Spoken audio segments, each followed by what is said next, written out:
Now I would like to introduce our guest speaker.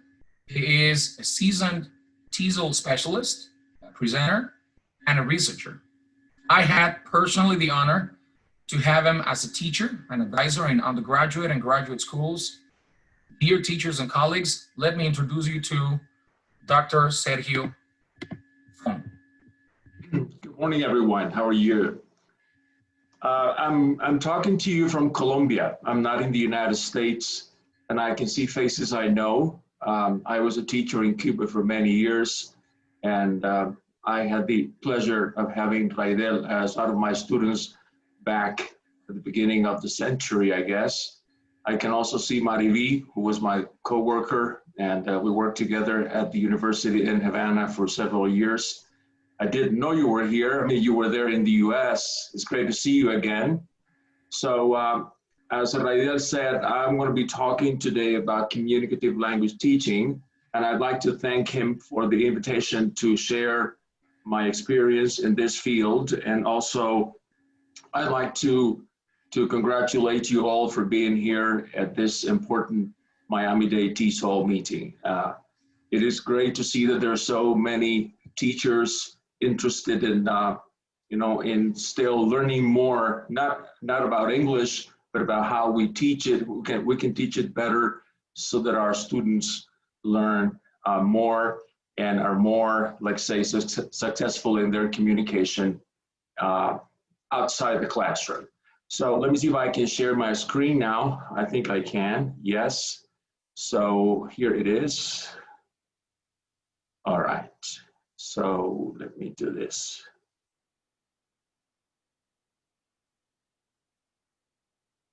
Okay, I hope you can see the screen. I don't know if the okay. So Dade, can you see the screen? Is it visible now? Okay, Yes. Thank you very much then. Well, this is the topic of my presentation this morning. I guess I have about 40 minutes to deal with this topic. And the topic is communicative language teaching, from linguistic theory to classroom practice. Sometimes we do a lot of things in practice, and not always do we really know exactly why we do things. And the purpose of today's presentation is just to establish this link between theory and practice. And that is a reason why we're here this morning, at least why I am here this morning, to share this with you.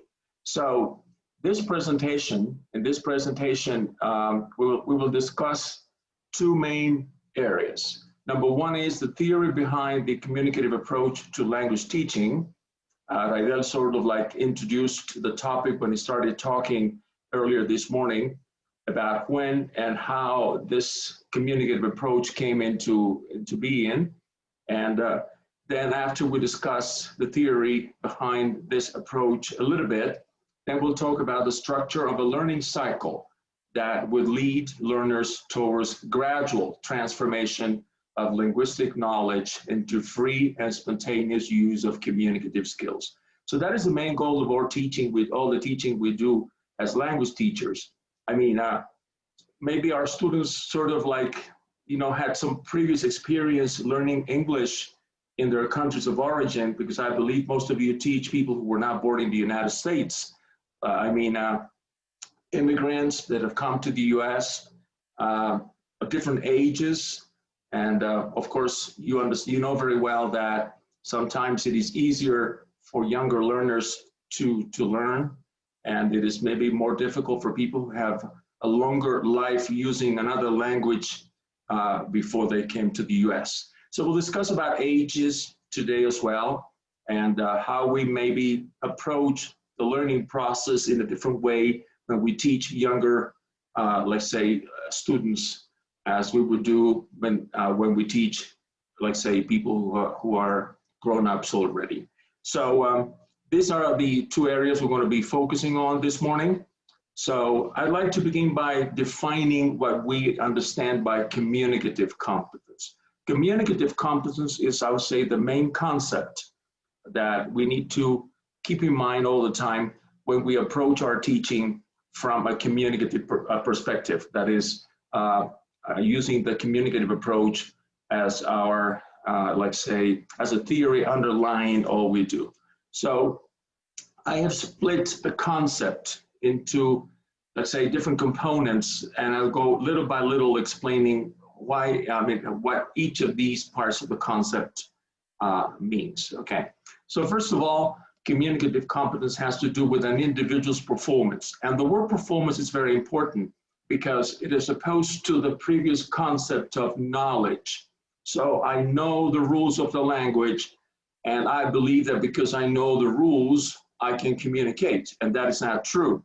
You may have a lot of knowledge about the language, about the rules of the language, but you may not be able to really put all this knowledge into practice in actual performance, in actual communication. That's why we attach so much importance to the word performance in this definition.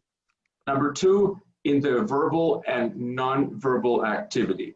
So this competence comes into play not only when people talk or when they read, but also in their gestures, in the way they behave in society, that allows them to be more competent in terms of communication, because not all communication takes place verbally. It also takes place, you know, with your gestures and body language. So that's important also to take into account. I mean, I taught English in Cuba for many years, and the Cuban or the Latin way, I would say, that people establish relationships is more like physical. We tend to touch other people more than English speakers normally do. So that's one of the things that we have to teach our students, that when they say hello in the morning, or they say someone, or they see someone in the morning for the first time or in the day, you do not always hug or kiss, which is typical of our culture in the Spanish-speaking countries. Sorry.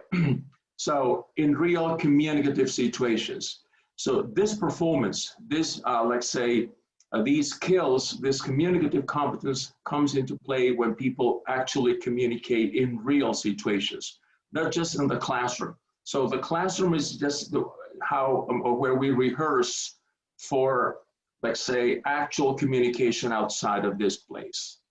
Now, this communicative competence involves the interaction between two or more people. So that's probably when we talk about verbal and nonverbal. The two types of activities, let's say, come into play when people interact, and also between one person and a spoken or written text. So communication takes place when you read. Communication takes place when you listen to, let's say, people talking on the radio, or when you watch television. And then you see like the debates, the presidential debate, which you have had two in the last few days. So you need to understand what's going on.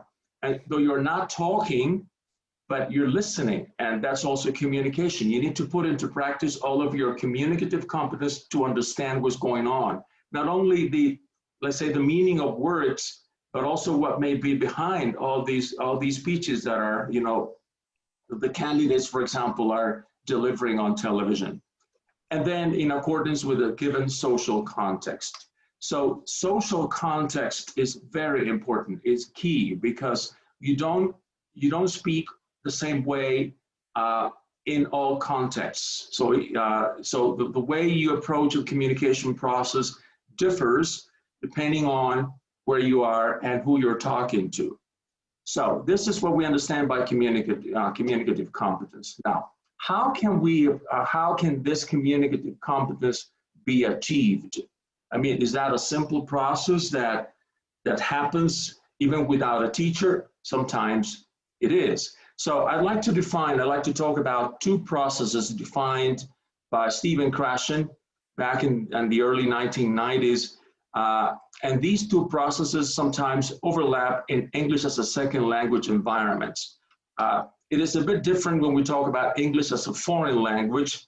That is what we do in Cuba or in other countries where people learn English outside an English speaking countries. But in your case, you're teaching English as a second language, and that is a bit different. So the first process is language learning. So Krashen defines language learning as what happens in the classroom. It is formal, It is organized, structured, so the teachers know that the first, let's say, communicative areas you're going to be dealing with will be probably providing and asking for personal information, and then you will talk about, describing houses or describing the place where you live. So that is ordered, that is structured, and it is teacher controlled. So that is what all of us normally do when we teach English or any other languages. And the second process is what we call language acquisition. And language acquisition takes place outside of a classroom. It is real, spontaneous, not controlled by a teacher for the most part, and it is based on exposure to language.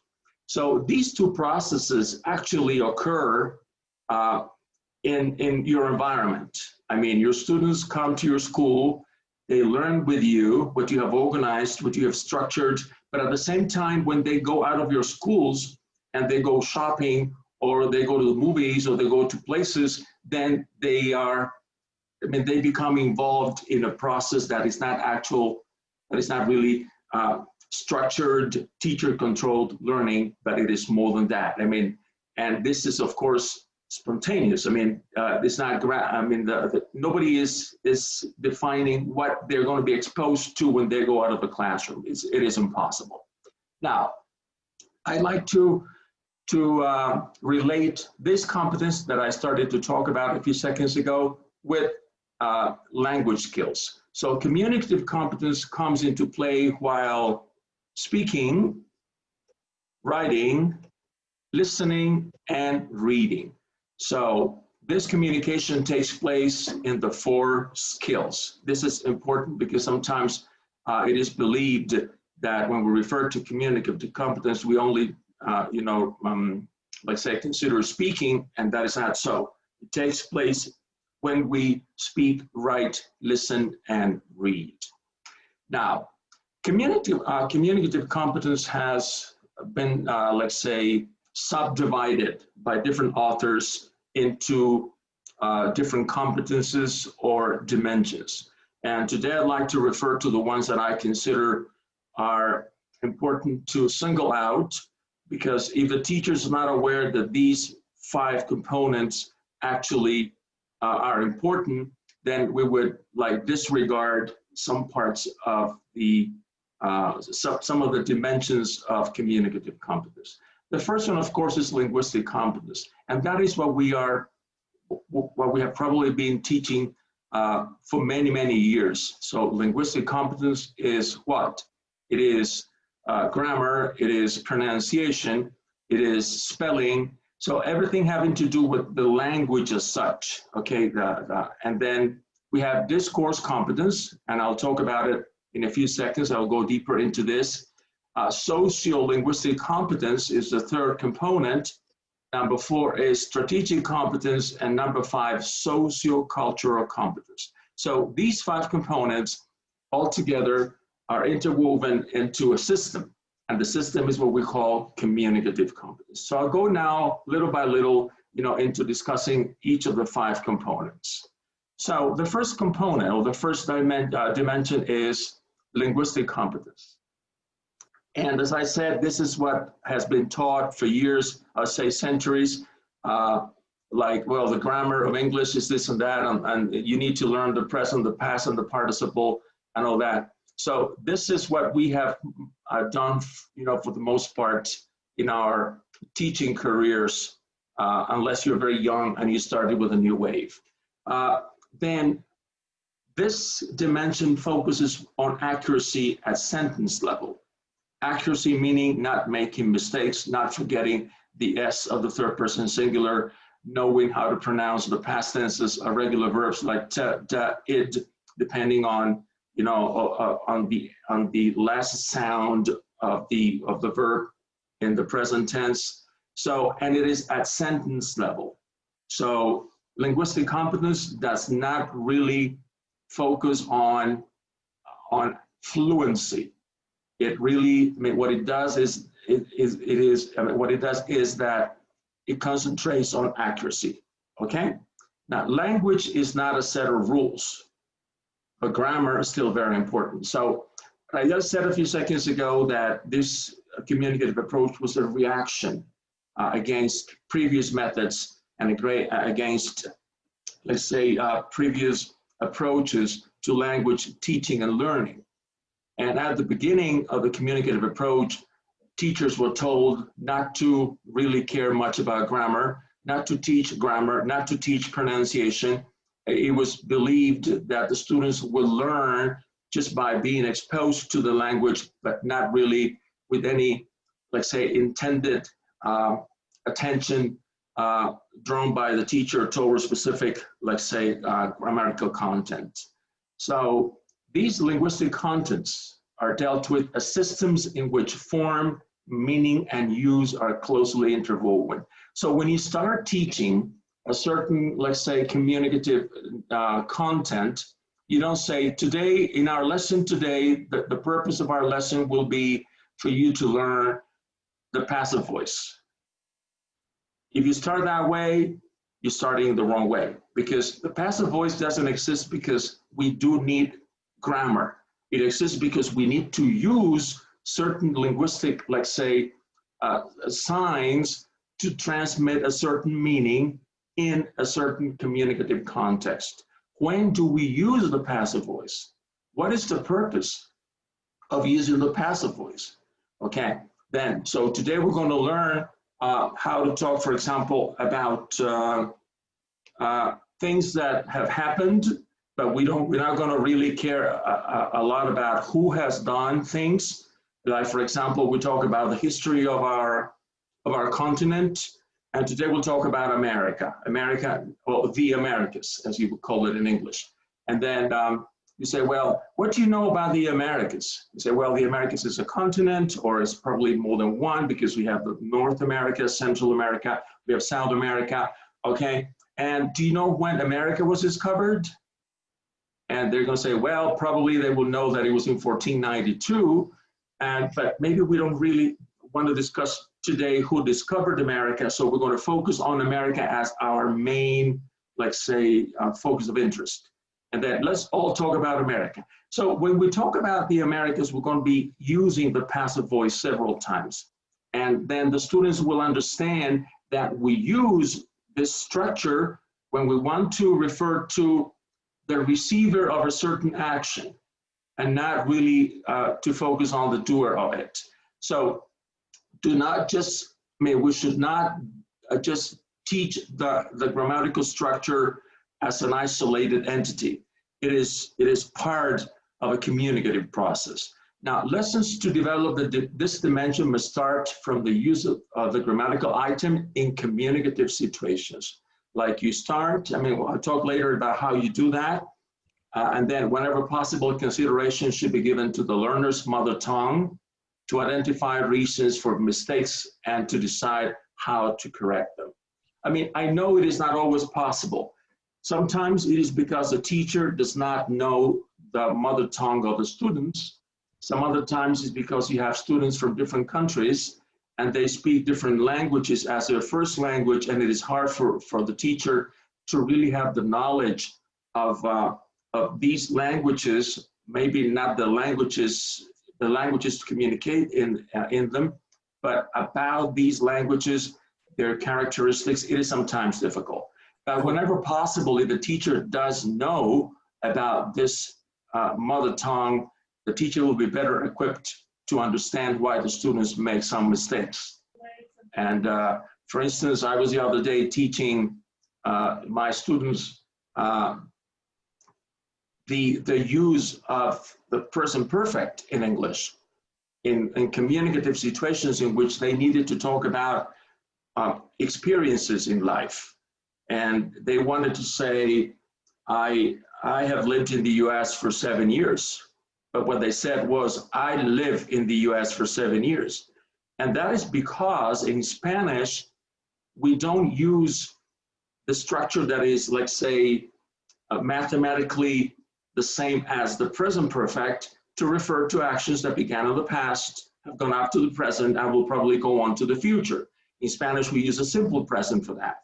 But in English, we use the present perfect. So I was able to understand why my students were saying, I live in the US for 7 years, I work in this company since 2014, and that is because the Spanish language was sort of like, preventing any other structures from being used because Spanish was very strong. So I knew that. That's why I focused my teaching on sort of like making them aware of the fact that there are differences in how the same meaning is transmitted in the two different languages. Now, we should know what should be corrected and when. Very important. We should not stop our students every time they make a mistake, because if we do that, they're going to end up being like blocked. They would not want to talk. They would say, oh my God, whatever I say is wrong, so why should I talk? Why should I say anything? So maybe we should make corrections at the end of utterances, or when an idea has been completed.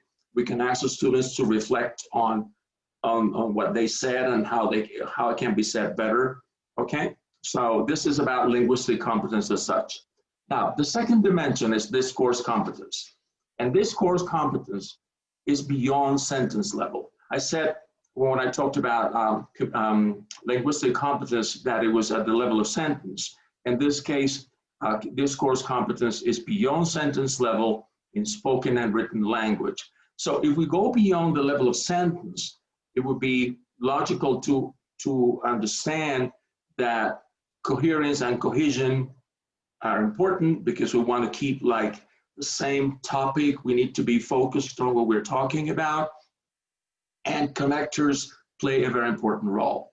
So as you can see down there, proper use of connectors is a fluency marker.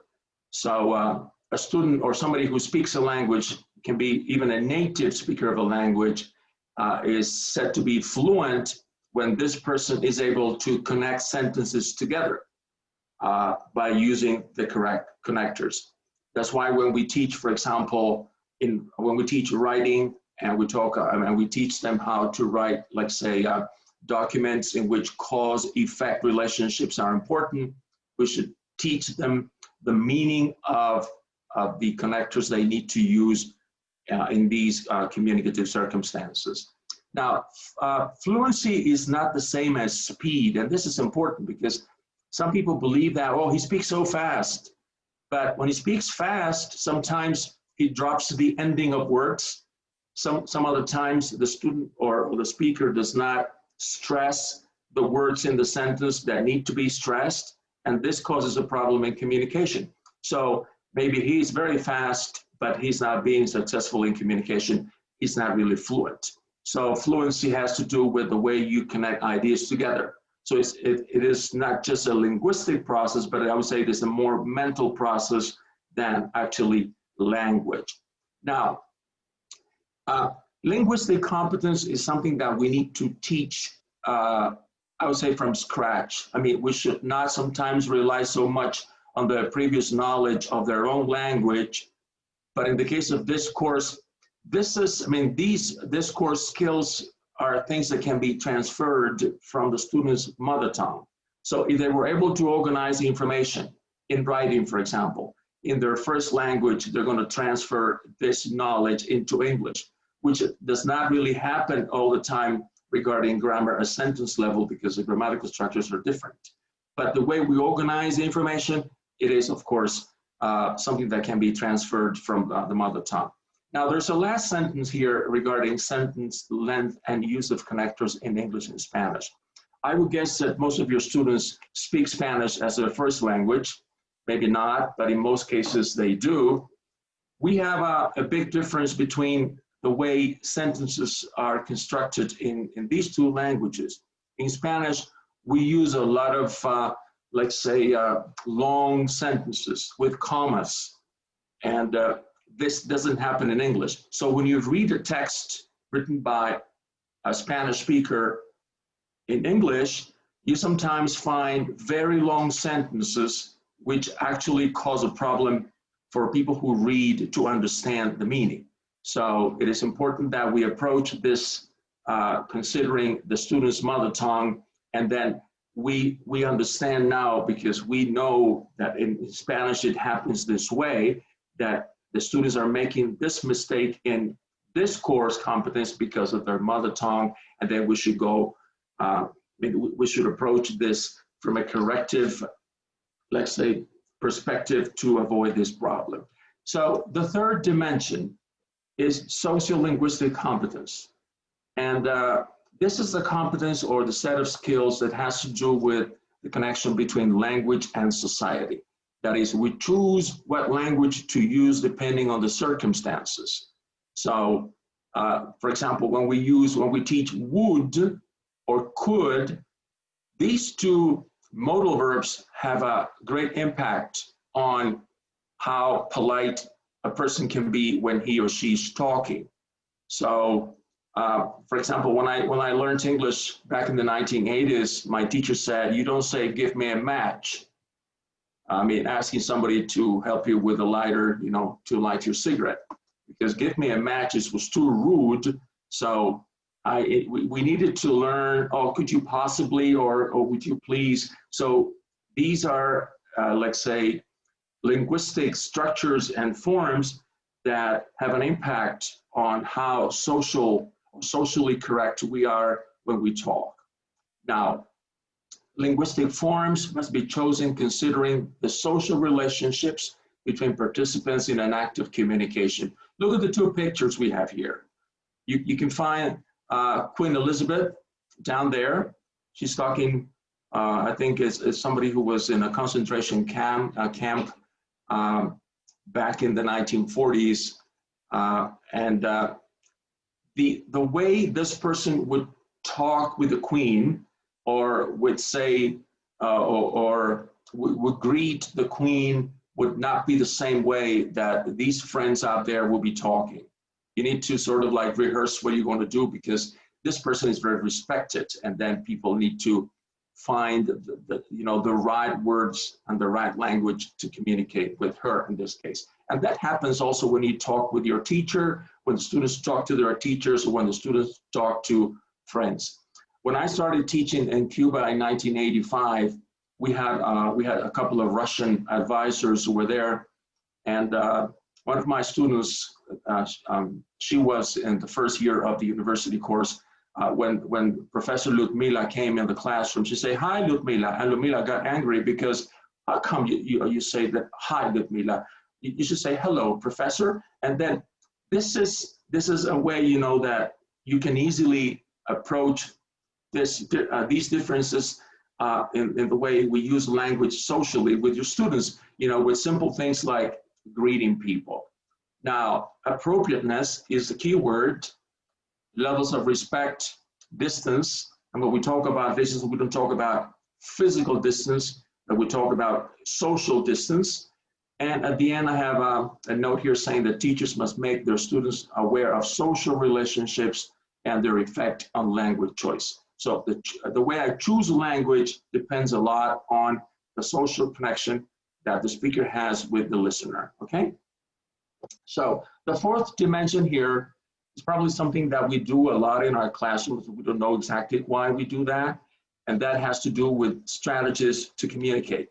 Sometimes our students have difficulty expressing meaning, maybe because they lack the linguistic resources. They're at a stage of learning in which they're not able yet to communicate fluently, and they lack maybe vocabulary, they lack some grammatical structures, and they come to a place outside the classroom and they want to say something and the person who is listening does not understand. That's very common, okay? It happens to everyone. I mean, when I've been to the US, sometimes I go to places that when I talk in English, the person who's listening probably does not understand because I'm not a native of English. So there's always something we need to learn, even though we've been teaching for so many years. So strategic competence has to do with the ability to get one's meaning across successfully, mainly when problems arise in the process of communication. And that's what I was referring to when somebody is not being understood due to lack of linguistic resources. Now, how can we approach this? How can we try to solve this in our lessons? Okay, we should teach them to paraphrase. I mean, suppose that what you have said has not been understood. How would you say this in another way? And then we should teach them to say something, keeping meaning but using other words or grammatical structures. And that's good exercise for them to really, become prepared to communicate outside the classroom, to be successful in their communication. It is very important when you train teachers, which is not the case in your cases, but if you're training somebody to be a teacher should be able to explain the same thing in more than one way, so that if a student doesn't understand the way you're explaining this now, you have other ways to make your meaning, come across. And this is important. I mean, one of the things that you can do is just teach them to paraphrase or to define things or describe things. Well, I don't know what a computer is. What is a computer? A computer is an electronic, let's say, appliance, if you can call it that way, and where it has a keyboard and you can type. So this is, another type of exercise you can do to develop strategic competence, and also to teach them fillers to gain time. Sometimes they go to a job interview and they receive a question. I mean, they're asked a question from the interviewer and they don't know the answer just like this. So what would you do? What you asked me, and then you're taking time, to think. So this is one thing that maybe you can teach your students as well. So this is strategic competence. Now, I have here the last dimension, and it is socio-cultural competence, which has to do with body language. So it's not actually, like say, a verbal language. It has to do more with gestures, body language, and how different, like say, gestures may have different meanings in, okay, gotta go back. How different gestures may have different meanings in different countries and different cultures. And the way, for example, I have an example here in Colombia, even in the same language, in the same culture. In Colombia, I mean, in my country, when you say, sorry, anybody talking? Okay. So in my country, in Cuba, in my country of origin, when you say that a child is, he's short, he's tall, then you do this with your hand. In Colombia, when you do this for people, that is not appropriate. In Colombia, you use this for animals. So I have found myself in very difficult situations because I've said, I have a granddaughter and she's so tall and I do this. So they say, no, that's for animals. For people, you do it like this. So you move your hand in a different direction. So these are things that we need to learn. And I've learned the hard way because I've made several sociocultural mistakes when I have done this here.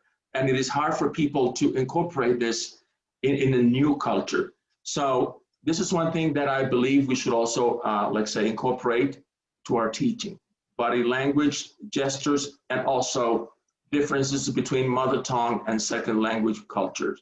So people who come to the US from other countries need to learn the language, but also the culture. So this is one thing that we should not disregard in our teaching. Now, these are the 5 dimensions that we should consider when we approach language teaching from a communicative perspective. Now, how do we structure the process? Because we've talked about the theory now, but how does this theory actually occur or comes into play? Come to play when we teach. So how do we structure the learning process? By steps. And then first things first. That's the name of the title of a book we used in the 1960s. First things first. So we should not expect our students to be able to communicate fluently using a certain, let's say, grammatical structure if we have not before done a few other things. So each learning cycle or learning process starts with a communicative activity and finishes with another communicative activity which involves higher levels of freedom and performance. So we expect that after we finish with a cycle, the students are going to be able to use maybe the language they wanted to use at the beginning, but they didn't have the tools to use them. Then they should be able to use this language at a higher level of performance at the end of a cycle. Now, I will talk now about some stages in the process of teaching. And the first stage is what we call initial communicative activity. Look at the children in this picture and the teacher. The teacher is probably reading something, and she's encouraging the students to listen and maybe to say something about what she's reading. So this first stage is important because it encourages learning. It, like say, as you can see here, the goal of this first stage is to cause the students to feel the need to communicate using what they already know. So they use the language they have, but at a certain time, they will need to use some more language they don't know yet. So the teacher will encourage and elicit the use of the new content in this part of the process of the learning, let's say, cycle. Now, the second thing we do, or we should do if we want to structure this, is we describe and analyze the new language content. So after this initial activity in which the students feel the need to use new language, probably maybe the teacher would like to teach them today how they can talk about the past, and the students, for example, the teacher may say, oh, what happened, or what did you do this weekend? And then the students may say, well, I go shopping, and then the teacher would probably go to the board and write, maybe I went shopping, and then we'll write a few other sentences of the past, which he would or she would take from what the students wanted to say and didn't know how to say. So from the examples on the board, the teacher can then elaborate. And then the teacher may describe the new language, may analyze with the students the new language content. Of course, this may differ if you have younger students who do not have an experience, let's say, with, let's say, terms like verb or subject or noun. But if you have like older students or maybe teenagers who probably had an experience before, then this may be more productive. So we should use different strategies when we have different students according to their age. For example, we have here fast, faster, fastest. This is an example I got from the internet. So it may be possible that you need to go to the board and write fast, faster, and fastest. And then, you should not only say what is the difference in form, but also when do we use one and the other, or the other? When do we use fast? When do we use faster? Oh, when we want to compare, we probably have like two people or two means of transportation, like planes and buses, which are faster. Planes are faster. So then we're comparing two, but when we have fastest, maybe it's because we have more than two, and then we need to, to indicate that this means of transportation is the fastest of all because it's overall the best. So then we have, the goal is to cause the learners to discover, very important. The teacher does not give the information all the time. He would draw the attention of the students towards the regularities and differences in the linguistic phenomena, as well as the interrelation between culture and language. Now, more or less conscious, as I said before, depending on the learner's age. Now, the next stage has to do with how we practice all this. And we have control practice. So the teacher here has more control over what the students are going to be doing in the lesson. The goal is to develop linguistic habits and accuracy by means of what? Imitation, substitution, and sentence enlargement drills. Like, for example, you may say, I went to, this morning I woke up at 6. And then you can ask another student, okay, and what else can you say about what you did this morning? Oh, I had breakfast. And then I dressed to go to school, and then I took the bus to school. So just adding and adding and adding new information as a group, and maybe this can also help you to start teaching like some connectors as well, like addition, those who we use to add new information. This is a stage where error correction and feedback are often necessary. So if we make sure that when we focus on accuracy, our students are able to really, let's say, come to a level of accuracy that is suitable, that is what we expect, then we won't need to make too many corrections after. And it is important to have a clear definition of what errors and mistakes are. So in language teaching, an error and a mistake are now the same. Mistake, for example, is like the students have been learning the third person singular. Now they know the rule in theory, but sometimes they drop the S at the end. So that's a mistake. It's just because maybe it's a slip of the mind. But errors are, for example, when the students want to say something that they do not know, that they have not been taught yet. So this is an error, and this error may cause a problem in communication, like you're using the wrong word. Like, for instance, Spanish speakers saying actually, meaning today, because in Spanish actually looks like actualmente, which means now. So this may have an impact on the success in communication, because you're changing meaning. So then you correct that, because then you're going to have a problem in the communication process. If somebody drops an S at the end of a verb, people understand. So that's not really a major issue here, because communication is not broken. Now, the fourth stage is, in the structure of the learning process, is guided practice. So before we had controlled, now we have guided. So maybe you would really easily understand that there's less control on the part of a teacher now. So you guide, but you don't really control everything. And the goal in this stage is to develop accuracy and fluency. So you want to just like get rid of the repetition, and correction activities.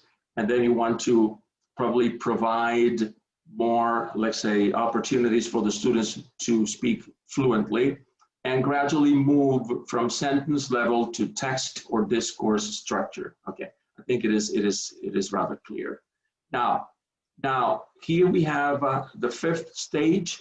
So first of all, controlled, then guided, and now integrated communicative practice, which means that now they're going to put into practice in realistic communication, maybe not real, because there's a difference between realistic and real.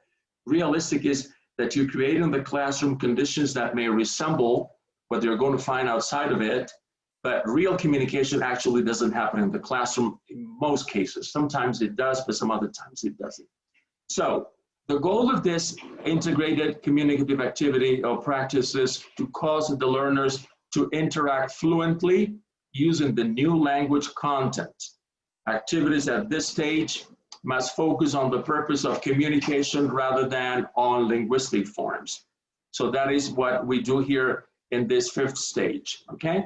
To cause the learners to interact fluently using the language they have already learned. So it's a gradual process. They come from control, then we go to guided, and then we go to, let's say, more freer communication. So then, and the last stage is creative application. And that is what we expect our students to do outside the classroom. So the goal is to cause the learners to communicate on their own outside of formal classroom environments. Like, we tell them, this weekend, please go to an amusement park and just get ready, collect information about the different rides and all that. And then when you come to our lesson next Monday, tell us about that. So it's something that they have to do outside the classroom. Okay, and the teacher has little or no participation in the design of the activity. Now, I think I have another 10 minutes because I want to show you exactly, that we have some keywords that may allow us to organize the process. And these keywords are why. The why of a process is the communicative purpose. The what is the meaning to be conveyed, and the how is the linguistic means to use. I'm going to show you now 3 different activities that probably you will understand that in in 1 or 2 of the activities, some of these 3 words are really provided, in the others maybe not. So let's see that. So let's identify if why, what, how are present in each of the following activities. I'll show you the first one. This activity is a controlled activity. And this is information we provide to our students.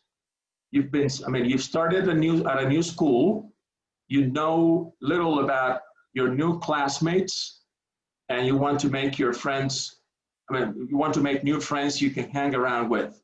You like partying and walking around town. You want to know what they like to do.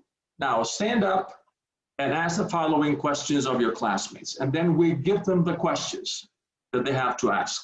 And the questions are like, do you like going out?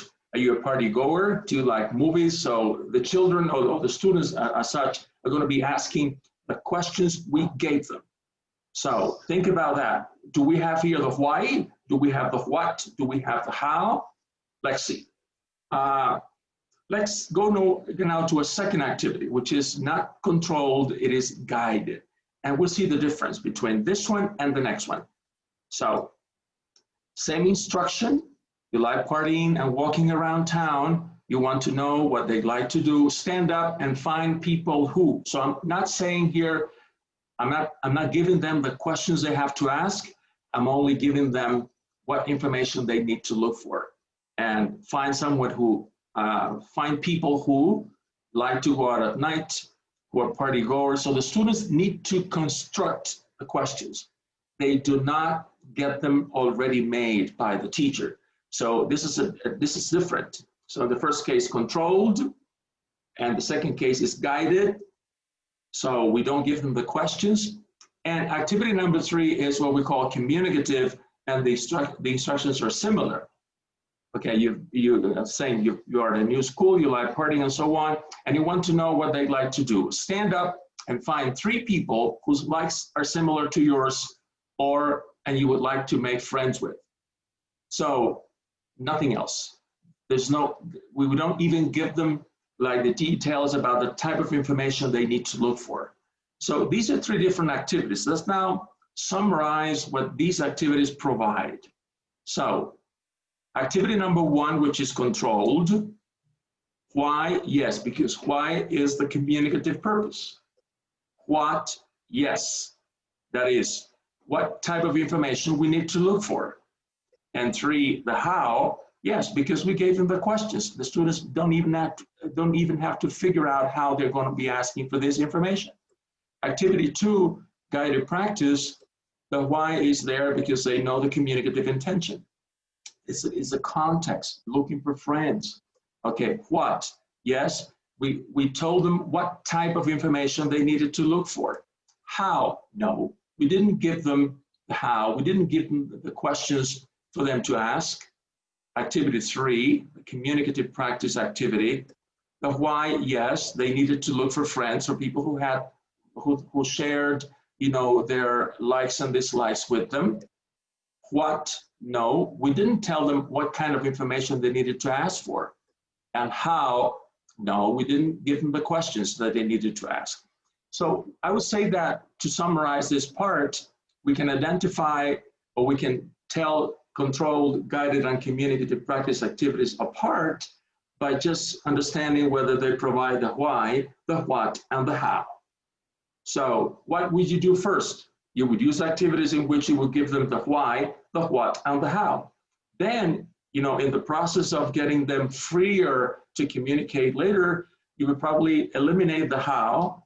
And then when the activity is just communicative and free, then they only get the why, and the rest they have to figure out.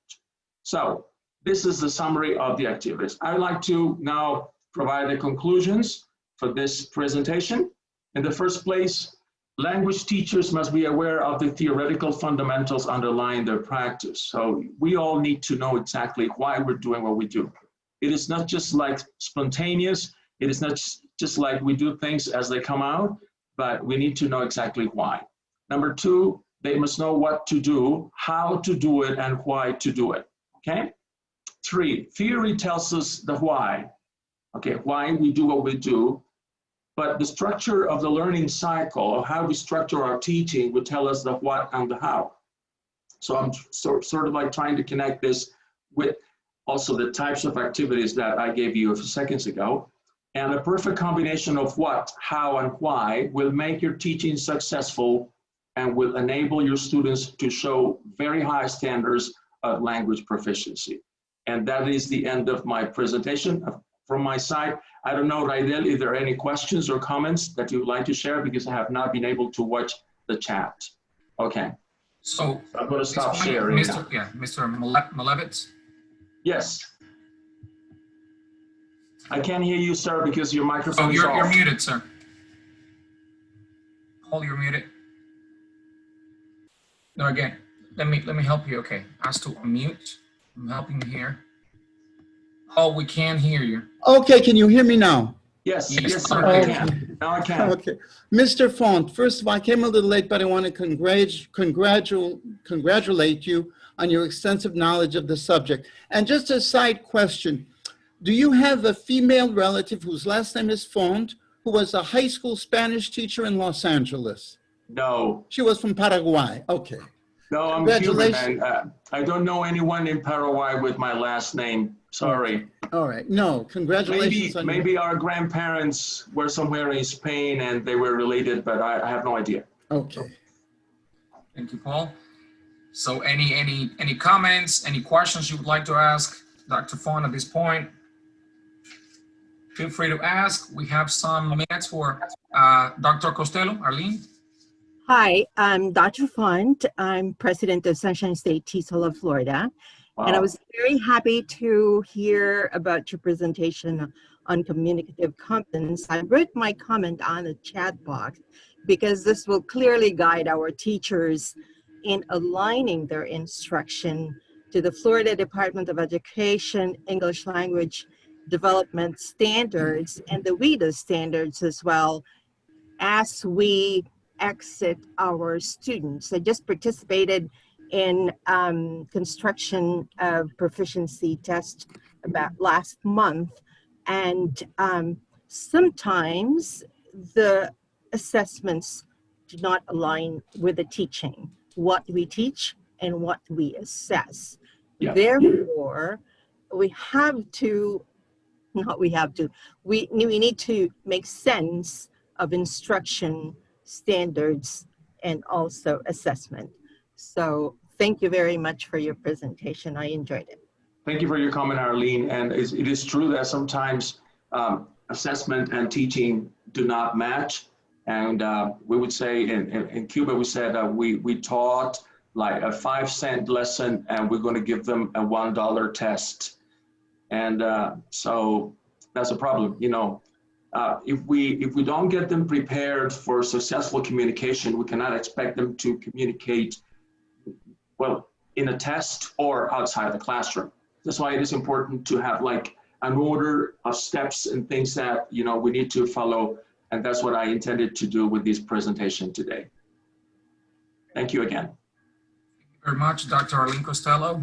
Well, we still have some more minutes. 2 more minutes. If you would like to ask a question, make a comment. Meg? Sorry, I'm going to be brave. So I'm not a TESOL teacher. I actually teach Espanol, but I always like classes because I feel like these same, am I correct that these same skills are applied for my children learning this language? Yes? Yeah, I mean, this we have discussed this morning applies to all, let's say, language teaching environments, regardless of what language you're teaching. Now, I want to congratulate you because you are embarked on a very difficult task.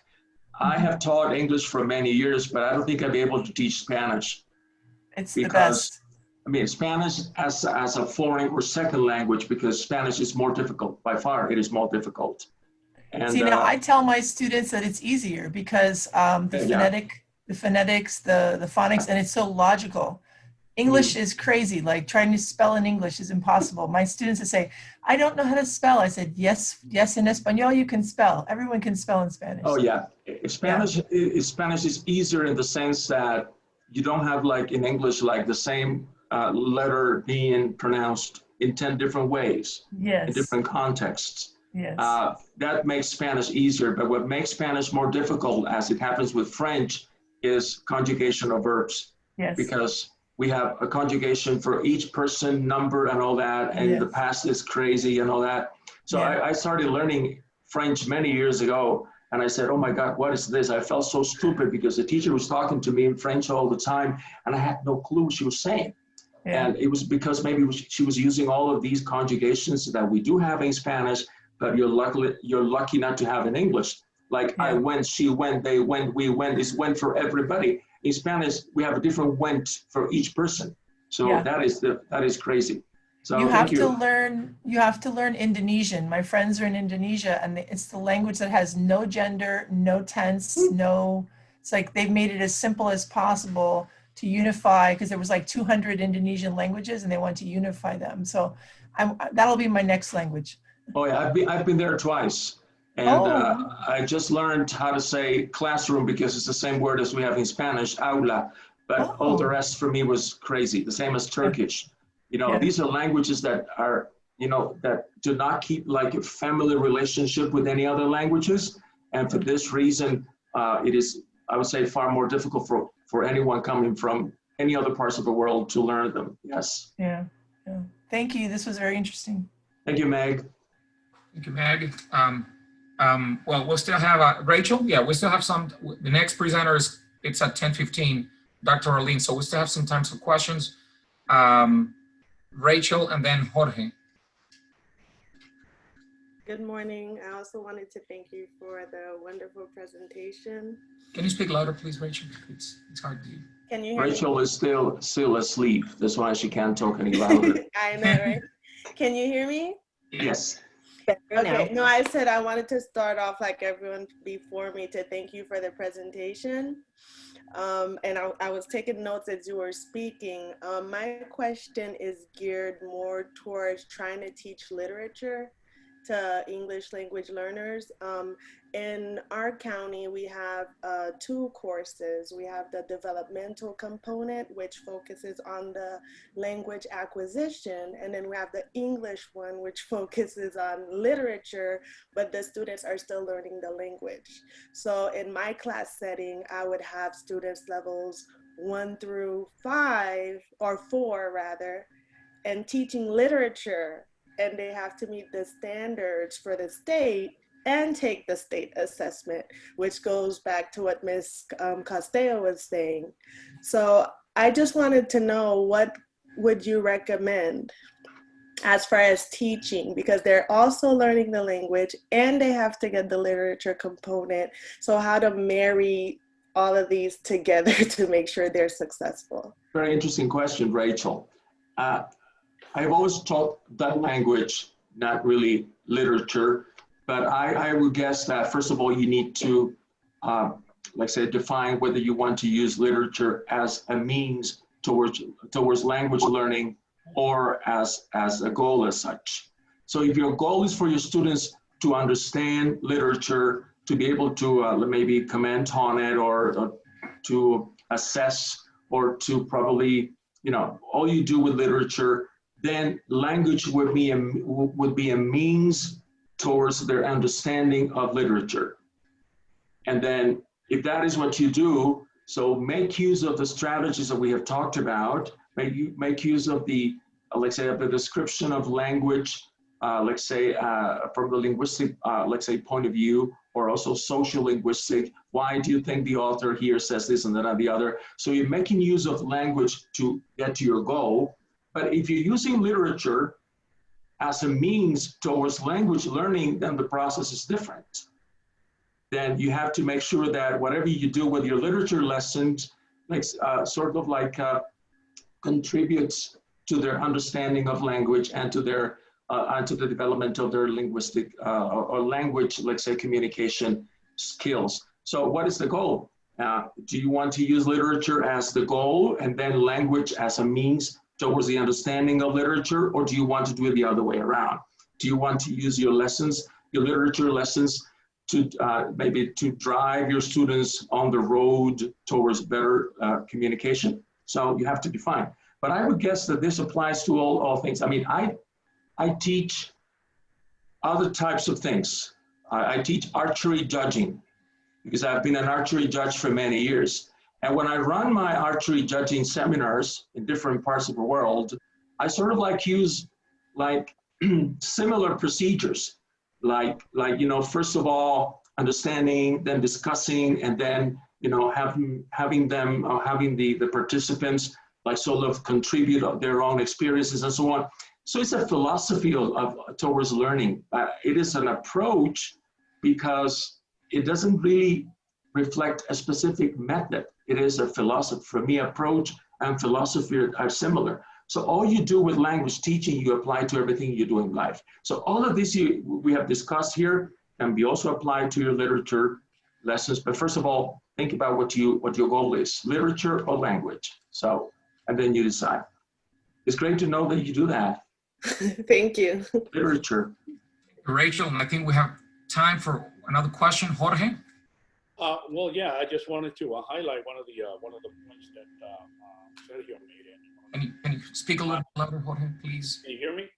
Yes, but you seem to be like moving around, and probably that's what is causing. Okay, so I wanted to highlight one of the points that you mentioned there on body language.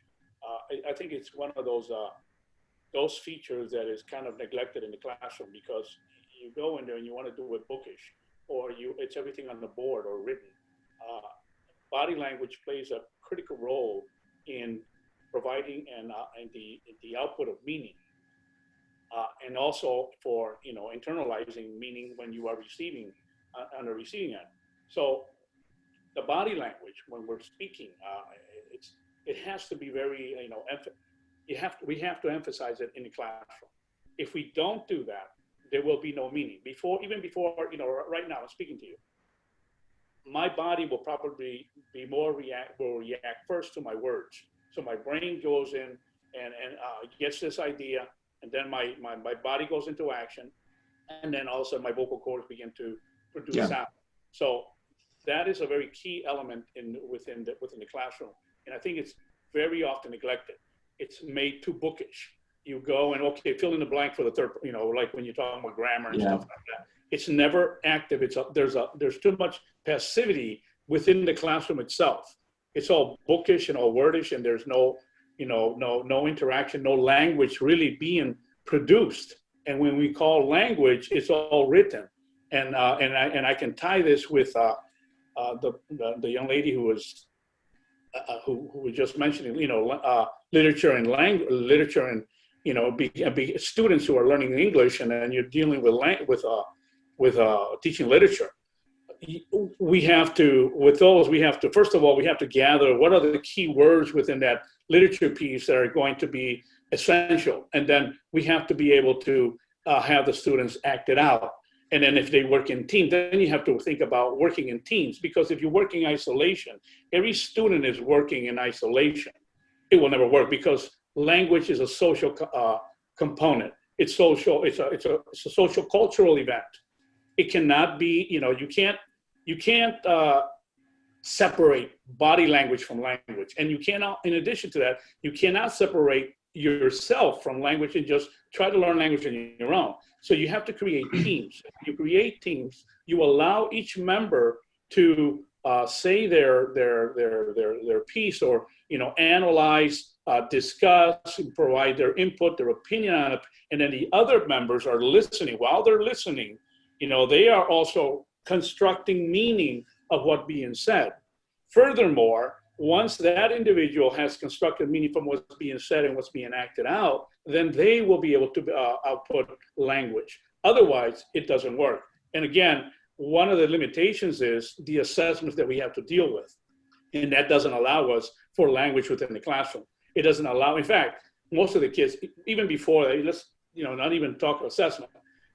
most of the language being done, whether it's a Spanish class, Italian class, is being done from a sitting position, and it doesn't work. You got to get the kids up; they got to be moving around, and it's an interaction that is nonstop. So I wanted to highlight that point on the body language. Body language is extremely, extremely important within the communicative, input and output. Yeah, there are two things I'd like to briefly talk about regarding what Jorge said. First of all is the interaction of students in the class.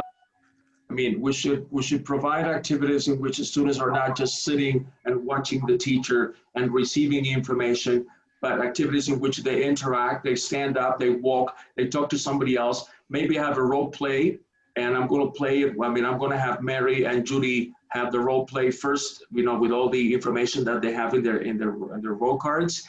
And then this is the rehearsal. And then we ask Mary to stand up and do the same with another student.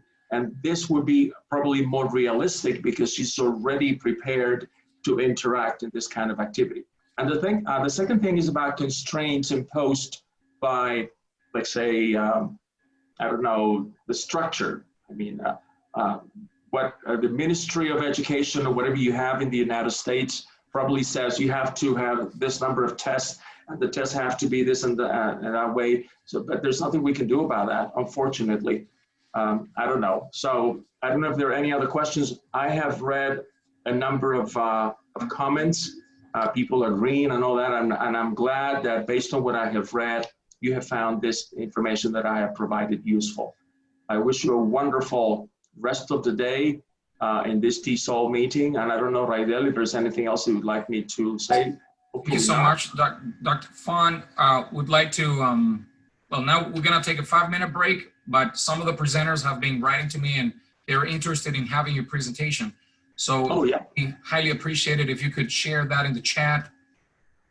Or what if I send it to you by email and then you send it to everyone else? I will. I'll do. I have no problem doing that. Yes, I'll send it over by email in a few minutes. If that's Sure. okay. So